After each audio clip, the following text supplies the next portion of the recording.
Hello students, once again welcome to my channel.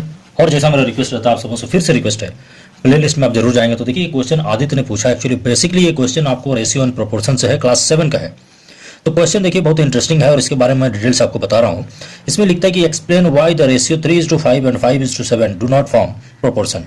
कहने का मतलब ये जो दो रेशियोज हैं ये दोनों आपस में प्रोपोर्शन में नहीं है, क्यों?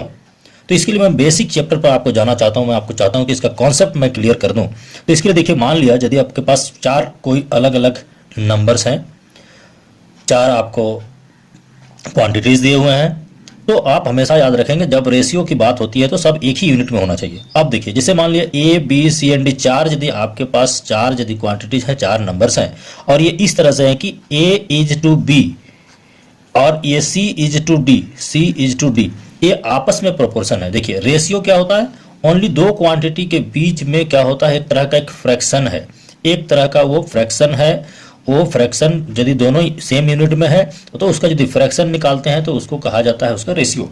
अब प्रोपोर्शन की यदि बात करते हैं तो प्रोपोर्शन हमेशा याद रखेंगे, प्रोपोर्शन होता है क्या, दो रेशियोज यदि आपस में एक तरह से समझ लें कि इक्वल है तो उस स्थिति में दोनों को कहा जाता है कि आपस में क्या होंगे, प्रोपोर्शन में होंगे। यदि ये रेशियो और ये रेशियो सेम है तो कहा जाएगा कि ये रेशियो और ये रेशियो, ये quantity A B C D नहीं, ये रेशियो और ये रेशियो आपस में प्रोपोर्शन में है। और इसके टर्म्स भी आप जान लीजिए। देखिए ये फर्स्ट टर्म है, ये सेकंड है, ये थर्ड है, ये फोर्थ है, सीधी सी बात है।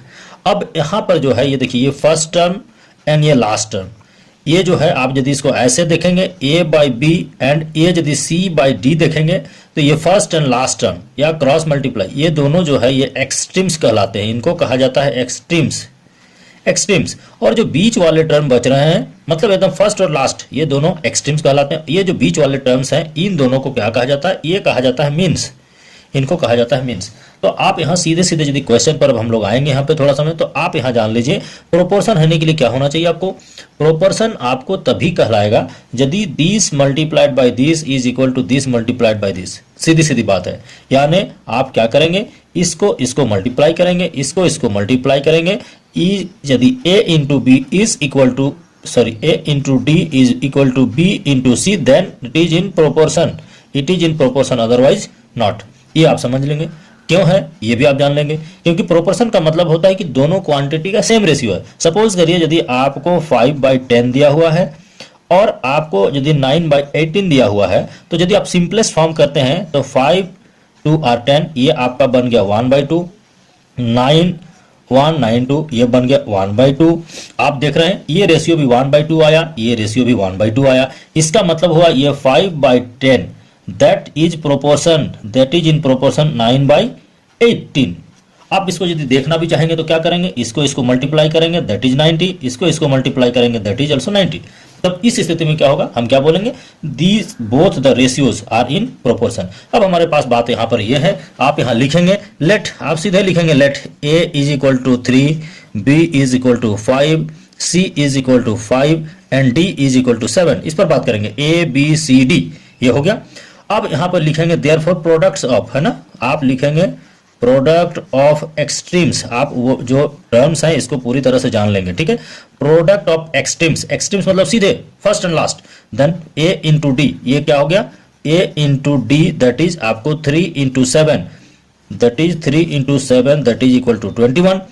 एंड प्रोडक्ट ऑफ मीन्स, है ना, आप लिखेंगे प्रोडक्ट ऑफ मीन्स, बीच में जो बच गया B and C, that is b into C, that is आपका 5 इंटू 5, 5 इंटू 5, दैट इज 25।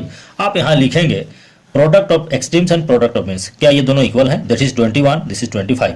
आप लिखेंगे सिंपली एकदम, है ना, product of means, sorry, product of extremes not equal to product of means, therefore they are not in proportion.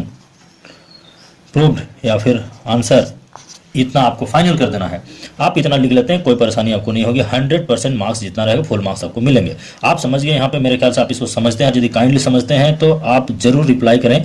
और बना पाया था पर अभी बना के अपलोड कर रहा हूँ। Thank you so much. इस तरह का क्वेश्चन आप लोग पूछते रहे, मैं बेसिक आपको पूरी तरह 100% गारंटी देता हूँ कि मैं आपको एक एक करके समझाऊंगा। Thank you so much.